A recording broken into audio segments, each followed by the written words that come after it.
एक पप्पू रहता है। नहीं, वो वाला नहीं, कौन है वो पता चलेगा।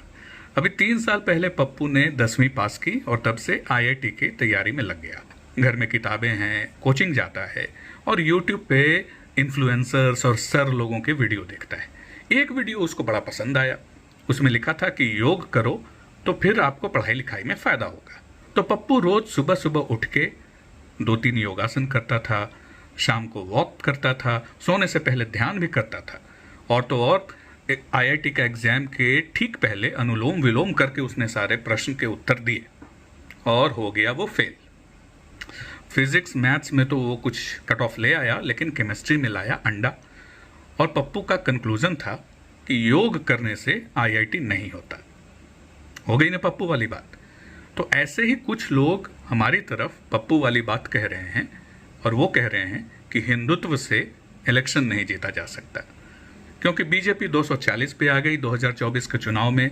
उत्तर प्रदेश में जहां अयोध्या का राम मंदिर बना, वहां आपकी सीटें आधी हो गई, इसलिए हिंदुत्व से इलेक्शन नहीं जीता जा सकता। पहले तो इस चुनावी पप्पू ने रोज योग किया या नहीं, लोग उस पर भी उंगली उठा सकते हैं, लेकिन वो छोड़िए। मुद्दे की बात यह है कि योग से सच में IIT नहीं निकल सकता। योग करेंगे, आपका शरीर स्वस्थ रहेगा, एग्जाम से पहले आप बीमार नहीं पड़ेंगे, लेकिन उसके ऊपर आपको पढ़ाई तो करनी ही होगी। जैसे योग फिजिक्स और केमिस्ट्री की तरह कोई सब्जेक्ट नहीं है, वैसे ही हिंदुत्व भी कोई चुनावी एजेंडा नहीं है। लेकिन कुछ लोग हिंदुत्व को ही एक चुनावी एजेंडा या पैतरा मान लेते हैं। अब ये लेफ्ट वाले या वोक गधे बोले तो वो समझ में आता है, क्योंकि वो तो मानते ही हैं कि हिंदुत्व बस एक पॉलिटिकल विचारधारा है। लेकिन हम क्यों ये माने, हम क्यों ये कहें कि हिंदुत्व से आप चुनाव नहीं जीत सकते।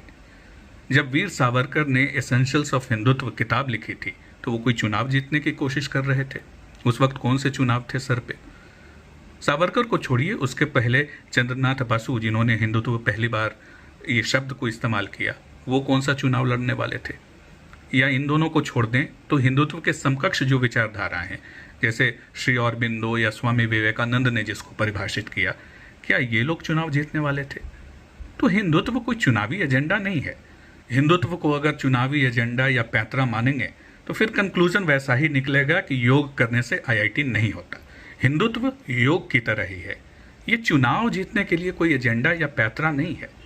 ये एक विचारधारा है। जैसे योग से आपका शरीर और दिमाग स्वस्थ रहता है, हिंदुत्व से आपका संगठन और सपोर्टर बेस स्वस्थ और मजबूत रहेगा।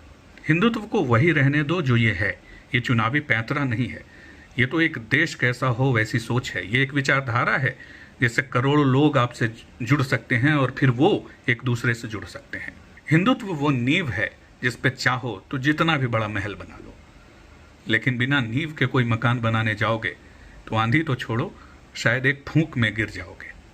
हिंदुत्व को वही रहने दो जो ये है। ये एक विचारधारा है, इससे चुनाव मत जीतो। इससे आप दिल जीत सकते हो, इससे एक सपोर्टर्स की ऐसी फौज खड़ी कर सकते हो जो आपके साथ सुख दुख में होगा। इससे आप पार्टी तो छोड़ो, चुनाव तो छोड़ो, देश का निर्माण कर सकते हो। इसलिए पप्पूगिरी मत करो, योग करो।